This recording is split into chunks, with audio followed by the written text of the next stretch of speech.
আসসালামু আলাইকুম।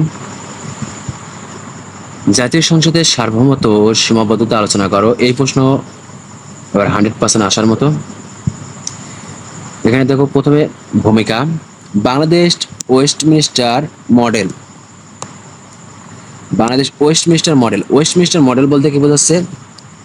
এটা মূলত একটা গণতান্ত্রিক সংসদীয় সরকার ব্যবস্থা, যা অনেক বছর ধরে যুক্তরাষ্ট্রে কি হয়েছে, বিকশিত হয়েছে। অর্থাৎ বাংলাদেশ যে সংবিধান আছে, সেই বিষয়টা কিন্তু আমরা জানি যে বঙ্গীয় আইন পরিষদে যে বিকশিত হয়েছে, আস্তে আস্তে ধীরে ধীরে কিন্তু আমরা সেখান থেকেই কিন্তু এই বর্তমান সংসদ কিন্তু আছে।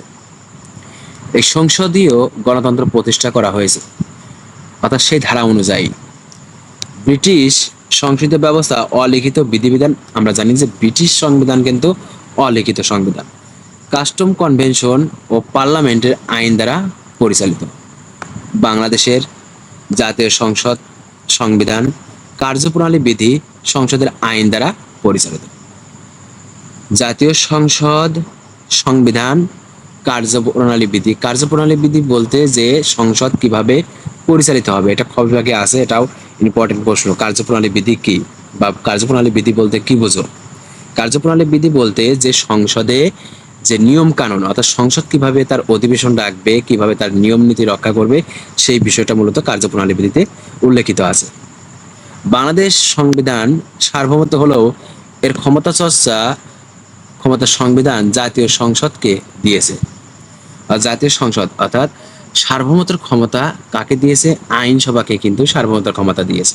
কারণ সেখান থেকেই কিন্তু কি হচ্ছে, আইন প্রণয়ন হচ্ছে, রাষ্ট্রের সবকিছু নীতি নির্ধারণ কিন্তু সেখান থেকেই হচ্ছে। বাংলাদেশে জাতীয় সংসদের সার্বভৌমত্ব বলতে বোঝায় সংসদে সর্ববিষয়ে আইন প্রণয়ন ক্ষমতা। জাতীয় সংসদের সার্বভৌমত্ব বলতে কি বোঝাচ্ছে? যে সংসদের সর্বময় ক্ষমতা দিয়া কি বিষয়ে? আইন প্রণয়ন, অর্থাৎ আইন প্রণয়ন সম্পর্কিত। এমনকি সে কিন্তু এখন বর্তমান অর্থনৈতিক বিষয়ক বা অর্থনৈতিক কার্যাবলী কিন্তু সে প্রণয়ন করতেছে। পার্লামেন্ট বা সংসদ যে কোনো আইন তৈরি করতে এবং বাতিল করতে পারে, অর্থাৎ একটা আইন রাষ্ট্রের জন্য সে প্রণয়ন করতে পারে, এবং সেই প্রণয়নকৃত আইনটাও আবার পরবর্তীতে কি করতে পারে? বাতিল বলে ঘোষণা করতে পারে। পার্লামেন্টের কর্তৃত্ব চ্যালেঞ্জ করতে পারে এমন কোনো প্রতিষ্ঠান বাংলাদেশে নাই। যেমন বলা যায় যে বাংলাদেশের কিছু আইন আছে, সেই আইনটা কিন্তু মনে করলে পারে বিচার বিভাগ যে চ্যালেঞ্জ করবে, কিন্তু সে পারে না। কিন্তু ব্রিটেনে কিন্তু এরকম হয়। ব্রিটেনে তার যে দুটি কক্ষ আছে, এই দুটি কক্ষ থেকে আইনসভা থেকে কিন্তু, অর্থাৎ পার্লামেন্ট থেকে যদি কোনো আইন পাস হয়ে যায়, সেই আইনটা কিন্তু বিচার বিভাগ যদি মনে করে যে এই আইনটা আসলে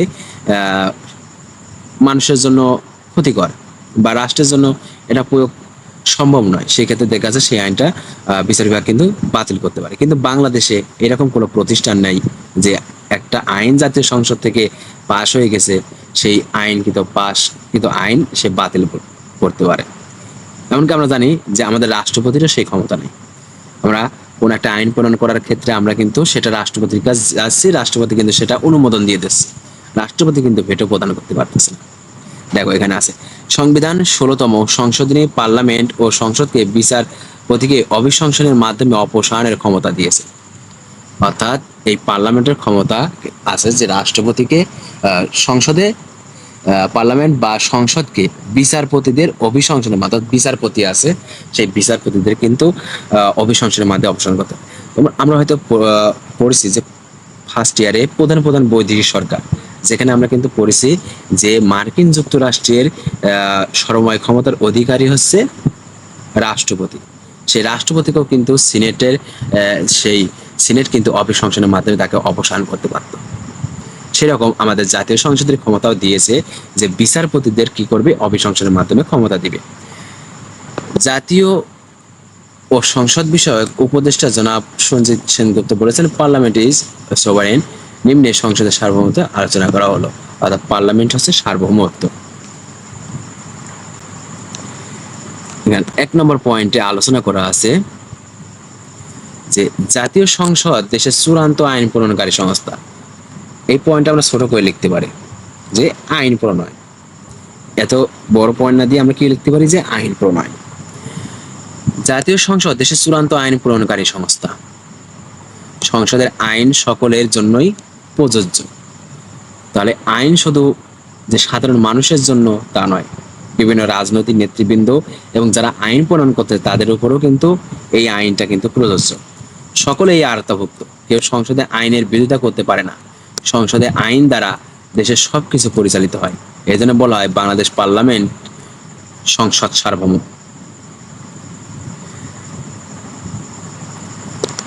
4 জানুয়ারি 2015 সালে আইন মন্ত্রণালয়ের সংসদীয় কমিটির চেয়ারম্যান জনাব তোমরা ইংরেজিগুলো অনেকে লেখো না, সেক্ষেত্রে এগুলো বোঝানো যায়। যেমন এখানে বলতে বাংলাদেশ পার্লামেন্ট ইজ সোভারেন, অর্থাৎ বাংলাদেশের সার্বভৌম, বাংলাদেশ সংসদের সার্বভৌম। It is not rubber stamp parliament, এটা রাবার স্ট্যাম্প সংসদ পার্লামেন্ট বা সংসদ নয়। এরপরে জাতীয় সংসদ দেশের যে কোনো আইন পরিবর্তন করতে পারে। তাহলে আইন সে প্রণয়ন করতেছে এবং সেই আইনটা কি করতে পারে, সেই আইনটা আবার রাষ্ট্রের প্রয়োজনে বা জনস্বার্থের প্রয়োজনে সেটা আবার সে পরিবর্তন করতে পারে। জাতীয় সংসদ দেশের যে কোনো আইন পরিবর্তন করতে পারে এবং সংবিধানের যে কোনো আইন সংযোজন করতে পারে, অর্থাৎ সংযোজনও করতে পারে আবার বিয়োজনও করতে পারে। সেখানে সে যুক্তও করতে পারে আবার সেটা বাতিলও করতে পারে, ছাঁটাই করতে পারে। পার্লামেন্ট পঞ্চম সংসদে পাশকৃত ইনডেমনিটি আইন বাতিল করে দেয়। পার্লামেন্ট দ্বাদশ সংসদের মাধ্যমে দেশের রাষ্ট্রপতি শাসিত সরকারের পরিবর্তে সংসদীয় সরকার ব্যবস্থা চালু করে। রাষ্ট্রপতি শাসিত সরকারের পরিবর্তে সেখানে হচ্ছে সংসদীয় সরকার ব্যবস্থা চালু করা হয়। এ থেকে বোঝা যায় জাতীয় সংসদ সার্বভৌম আইন প্রণয়নকারী সংস্থা। এরপরে 3 নাম্বার,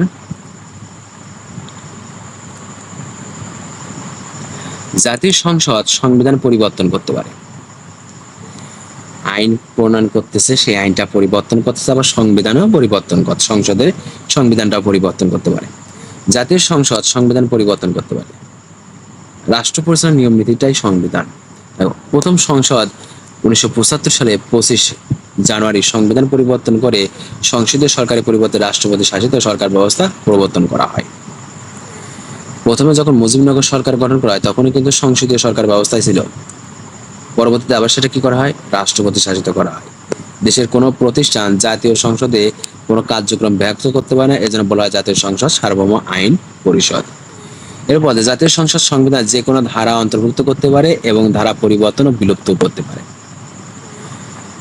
জাতীয় সংসদ সংবিধানের যে কোনো ধারা অন্তর্ভুক্ত করতে পারে এবং যে কোনো ধারা পরিবর্তন ও বিলুপ্ত করতে পারে। জাতীয় সংসদ 2014 সালে 8 সেপ্টেম্বর 16তম সংশোধনীর মধ্যে সংবিধানের সংশোধন করে। আর এই সংবিধান অনুযায়ী সংসদের 2/3 সদস্য সমর্থনে কোনো বিচারককে অসাধারণ বা অসামর্থ্যের কারণে অপসারণ করতে পারে, যেটা অভিশংসনের মাধ্যমে সেটা কি করতে পারে, 2/3 ভোটের মাধ্যমে সেটা কি করতে পারে, বিচারক বা বিচারপতিকে সে করতে পারে, অপসারণ করতে পারে। তবে এক্ষেত্রে রাষ্ট্রপতির অনুমোদন প্রয়োজন, তবে এটা আনুষ্ঠানিকতা মাত্র, কারণ সংসদে সেই বিষয়টা নিয়ে উপস্থাপিত হবে, তার বিষয়টা নিয়ে পরবর্তীতে ভোটাভুটির মাধ্যমে সেটাই হবে। এখানে সংসদে পাশকৃত বিলে রাষ্ট্রপতি 15 দিনের মধ্যে সম্মতি দিবেন বা বিলটি পুনর্বিবেচনার জন্য বা সংশোধনী সহ সংসদে ফেরত পাঠাবেন। সংসদ বিলটি সংশোধনী বা সংশোধনী বিলটি পুনরায় পাশ করলে রাষ্ট্রপতি 7 দিনের মধ্যে বিলটি সম্মতি দিবেন, নতুবা 7 দিন পর ধরে নেওয়া হবে বিলটি রাষ্ট্রপতি সম্মতি দিয়েছে।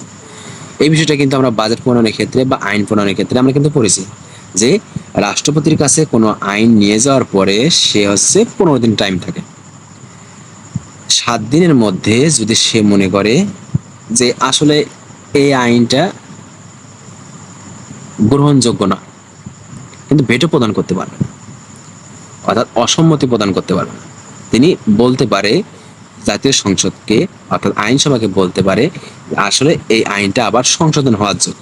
এই জন্য আবার জাতীয় সংসদে গিয়ে সদস্যদের সাথে আলোচনা করে ভোটের মাধ্যমে আবার যদি পাশ হয়ে আসে সেক্ষেত্রে আছে তোমার রাষ্ট্রপতি সম্মতি দেবে। তবে সেই নথিপত্র যদি সে 7 দিনে না পাঠায়, তাহলে 7 দিন যদি পার হয়ে যায় তাহলে সবাই ধরে নেবে যে রাষ্ট্রপতি সম্মতি দিয়েছে। এ থেকে বোঝা যায় সংসদে পাশকৃত বিলে রাষ্ট্রপতি ভেটো দিতে পারবেন না। যেটা বললাম, রাষ্ট্রপতি কখনো ভেটো প্রদান করতে পারবে না। তাই জাতীয় সংসদ একটি সার্বভৌম প্রতিষ্ঠান। আদালত সংবিধানের আইন বাস্তবে প্রয়োগে বাধ্য। জাতীয় সংসদ যেসব আইন পাশ করে দেশের আদালতগুলো সেসব আইন বাস্তবায়ন বা প্রয়োগ করে। বাস্তবায়নে সেটাও কি করে, প্রয়োগ করে দেখায়। সংসদে আইন দ্বারা দেশের প্রশাসন ও বিচার ব্যবস্থা পরিচালিত হয়। এজন্য বলা হয় যে জাতীয় সংসদ সার্বভৌম। তবে আদালত সংসদে আইন ব্যাখ্যা করতে পারেন কিন্তু বাতিল করতে পারেন। আদালত আইন ব্যাখ্যা করবে, কিন্তু বলতে পারবে না যে এই আইনের দ্বারা আমরা বিচার কার্য সম্পন্ন করতে পারছি না বা আমরা বিচার ব্যবস্থা পরিচালনা করতে পারছি না। এরপরে আদালত সংসদের যে কোনো আইনের বৈধতা চ্যালেঞ্জ করতে পারে না, সংসদ কর্তৃক পাশকৃত কোনো আইনের বৈধতা যাচাই করতেও পারে না। এখানে শুধু পয়েন্টগুলো আমি বুঝাই দিচ্ছি, কারণ ভিডিওটা অনেক বড় হয়ে যাবে। আদালতে আমরা জানি যে সংবিধান সে কি করতেছে, আইনটা ব্যাখ্যা প্রদান করতেছে। সেটা আমি আগেই বলেছি যে ব্রিটেনে যেমন আইন অর্থাৎ বিচার বিভাগ যে বৈধতা চ্যালেঞ্জ করতে পারে, এক্ষেত্রে বাংলাদেশে আইনসভা যে আইন প্রণয়ন করে সেই আইনটা আমাদের বিচার বিভাগ বা আদালত কিন্তু সেটা আমাদের এটা আইনের বৈধতা সে করতে পারবে না, বৈধতা চ্যালেঞ্জ করতে পারবে না। এরপরে পার্লামেন্ট কর্তৃক নিরঙ্কুশ, কারণ বাংলাদেশের আদালতে কোনো বিচার বিভাগের পর্যালোচনা ক্ষমতা নেই। পার্লামেন্ট কর্তৃত্ব নিরঙ্কুশ, অর্থাৎ পার্লামেন্ট বলতে আমাদের জাতীয় সংসদ বা আইনসভায় কর্তৃত্ব নিরঙ্কুশ, অর্থাৎ এখানে জনগণের প্রতিনিধিরাই বেশি। তাহলে এই জনগণের প্রতিনিধিরা যেহেতু বেশি, সেহেতু এরা যে আইনটা প্রণয়ন করবে সেই আইনটাই কিন্তু রাষ্ট্রে কার্যকর হবে। এখানে আদালত বিচার বিভাগের পর্যালোচনা এখানে ক্ষমতা প্রয়োগ করতে পারবে না। এরপরে 8 নম্বর, রাষ্ট্রপতি কোনো ভেটো পাওয়ার নেই, তিনি সংসদে পাশকৃত কোনো বিলে ভেটো দিতে পারবেন না, যেটা আমরা ওই পয়েন্টে আগের পয়েন্টে আমরা জানতে পারলাম যে তার পাশকৃত বিল পাশ করার জন্য তাকে সময় দেওয়া হয় 15 দিন। 7 দিনের মধ্যে যদি কোনো সে যদি সংশোধনের জন্য তার নথিপত্রটি আবার ফেরত পাঠাতে পারে, এক্ষেত্রে দেখা যাচ্ছে সেই বিষয়টা যদি আবার আসে সেক্ষেত্রে সে অনুমোদন দিবে। আর 7 দিনের মাথায় যদি সে না দেয়, তাহলে 7 দিন পরে আমরা বুঝতে পারবো যে সে সম্মতি প্রদান করেছে, কিন্তু ভেটো প্রদান সে করতে পারে না। তাহলে এই ক্ষেত্রে কিন্তু আইন বিভাগের সার্বভৌমত্ব থাকলো। এরপরে 9 নম্বরে, সংসদ যে কোনো বিষয় আইন প্রণয়ন করতে পারে, যে কোনো বিষয়। এখানে তবে সীমাবদ্ধতার মধ্যেও আছে যে ইচ্ছা করলে সেই নিজের মতো করে আইন প্রণয়ন করতে পারে না, অর্থাৎ রাষ্ট্রের সম্পর্কিত যে কোনো বিষয় নিয়েই কিন্তু জাতীয় সংসদ কিন্তু আইন প্রণয়ন করতে পারে। পার্লামেন্টের সুপ্রিম কোর্টে বিচারপতিকে অসাধারণ অদক্ষতার কারণে অভিশংসনের মাধ্যমে অবসান করতে হবে, যেটা আগে বললাম যে বিচারপতিকে কি করতে পারে, অভিশংসনের মাধ্যমে তাকে পদত্যাগ করাতে পারে। পার্লামেন্টের কার্যকাল বাড়াতে পারে বা কমাতে পারে। যেমন আমরা জানি যে আমাদের জাতীয় সংসদ বা আইনসভার কার্যকাল হচ্ছে 5 বছর। এক্ষেত্রে তারা যদি মনে করে যে আমরা একটা নতুন আইন করবো, যে 4 বছর মেয়াদ করব বা আমরা 6 বছর মেয়াদ করব, এটা কিন্তু তারা করতে পারে। এরপরে 12 নম্বর, পার্লামেন্ট দায় মুক্তি আইন পাশ করতে পারে। পার্লামেন্ট দায় মুক্তি আইন পাশ করতে পারে, এর মাধ্যমে ব্যক্তি প্রতিষ্ঠানের কার্যাবলী দায় মুক্তি দেওয়া যায়। জাতীয় সংসদের 5ম সংসদের মাধ্যমে দায় মুক্তি আইন পাশের মাধ্যমে বঙ্গবন্ধু খুনিদের দায় মুক্তি প্রদান করে। পরবর্তীকালে জাতীয় সংসদ দায় মুক্তি আদেশ আইন বাতিল করে বঙ্গবন্ধু খুনিদের বিচার প্রক্রিয়ার পথ খুলে দেয়। অর্থাৎ পূর্বের যে বিষয়গুলো আছে সেই বিষয়গুলো আবার পুনরায় আইনে করে আগেকার যে হত্যাকাণ্ড হয়েছে সেই বিষয়গুলো নিয়ে আবার আদালতে এই আইনটা দিয়ে দেয় যে এভাবে আবার বিচার কার্য করতে হবে।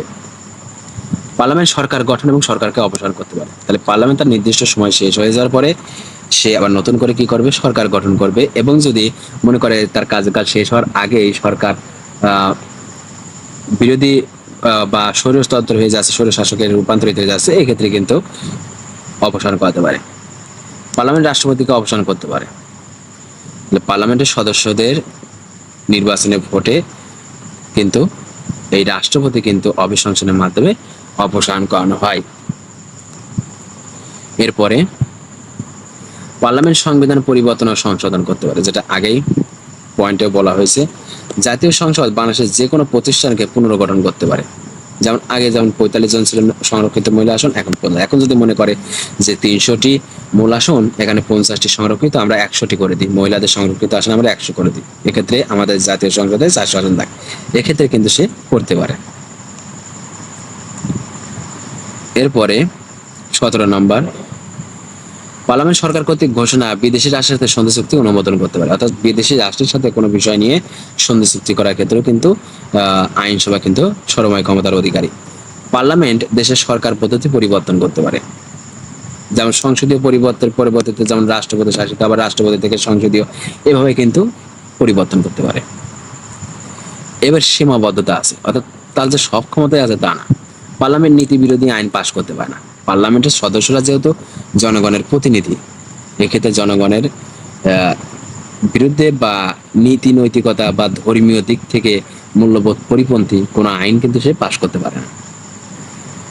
এরপরে 2 নম্বর, পার্লামেন্ট গণবিরোধী আইন পাশ করতে পারে। গণবিরোধী বলতে জনগণ যাতে বিরোধিতা করে বা জনগণ আন্দোলন করতে পারে এরকম আইন কিন্তু পাশ করে না, এক্ষেত্রে পার্লামেন্ট কিন্তু ভেঙে যায়। বিচার বিভাগের ব্যাখ্যা পার্লামেন্টের সার্বভৌমত্বের পরিবর্তে, যেটা আমরা দেখলাম যে বিচার বিভাগ কি করতে পারে না, জাতীয় সংসদের যে আইনটা হয় সেই আইনের বৈধতা চ্যালেঞ্জ করতে পারে না।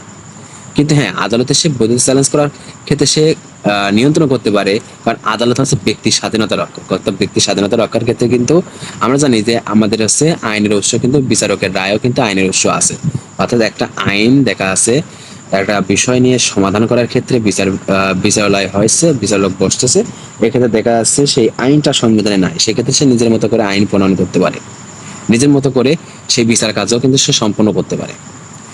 সংঘ সমিতি পার্লামেন্টের সার্বভৌমত্বের বিরোধী। সংঘ সমিতি যেমন আমরা যদি বলি সাবসিডিয়ারি গোষ্ঠী, এরা কিন্তু নিজেদের স্বার্থ উদ্ধারের জন্য সরকারকে নিয়ন্ত্রণ করে, এক্ষেত্রে কিন্তু পার্লামেন্টকেও এরা নিয়ন্ত্রণ করতে পারে। আইনের শাসন পার্লামেন্টের সার্বভৌম বিরোধী। আইনের শাসন পার্লামেন্টের সার্বভৌমত্বের বিরোধী। এর মধ্যে আইনের শাসন সার্বভৌমত্বে তার একটি সীমাবদ্ধতা, কারণ সংসদে আইন সমুন্নত রেখেই আইন পাশ করা হয়। অর্পিত আইন সার্বভৌমত্বকে সীমিত করে। অর্পিত বলতে একজনকে দিয়ে দেওয়া, একটা আইন দিয়ে দেওয়া। যেমন আমাদের প্রধানমন্ত্রীর একটা ক্ষমতা আছে যে জরুরি অবস্থায় সে কিন্তু অধ্যাদেশ জারি করতে পারে, রাষ্ট্রপতি কিন্তু জরুরি অবস্থায় অধ্যাদেশ জারি করতে পারে, তাহলে সে কিন্তু ক্ষমতা কিন্তু পেয়ে গেল। এখানে কিন্তু আমাদের সেই আইনটার জন্য কিন্তু আইনসভার কাজে যাওয়া লাগতেছে না, তবে সেই অধ্যাদেশকৃত আইনটা কিন্তু ক্ষণস্থায়ী। রাজনৈতিক স্বাধীনতা পার্লামেন্টের সার্বভৌমত্বকে সীমাবদ্ধ করে। রাজনৈতিক স্বাধীনতা, জাতীয় সংসদে সার্বভৌমত্বের আরেকটি সীমাবদ্ধতা হচ্ছে রাজনৈতিক স্বাধীনতা। সংসদে জনমতের বিরুদ্ধে যেতে পারে না, তাহলে জনগণ ভোট দিয়ে সংসদকে পরিবর্তন করে দেবে, কারণ সংসদে যেহেতু জনগণের সদস্য, তাহলে জনগণ তাদেরকে নিয়ন্ত্রণ করতেছে, তারা যদি বিরোধী চলে যায় তাহলে ভোট পাবে না, এইরকম বিষয়। এরপরে বাংলাদেশের জাতীয় সংসদ একটি সার্বভৌমত্ব আইন প্রণয়নকারী সংস্থা। সংসদ পার্লামেন্টের আইন প্রণয়নের উপর শাসন বিভাগের কোনো এখতিয়ার নেই। বাংলাদেশের রাষ্ট্রপতি জাতীয় সংসদে প্রণীত কোনো আইনের উপর ভেটো দিতে পারে না, এগুলো সবই জানলে। জাতীয় সংসদ যে কোনো বিষয়ের উপর আইন প্রণয়ন করতে পারে, এটাও আমরা পয়েন্টে জানলাম। পরবর্তী সাবজেক্টের ক্লাসে ভিডিওর জন্য অবশ্যই চ্যানেলটি সাবস্ক্রাইব করে পাঠাতে হবে। সবাই ভালো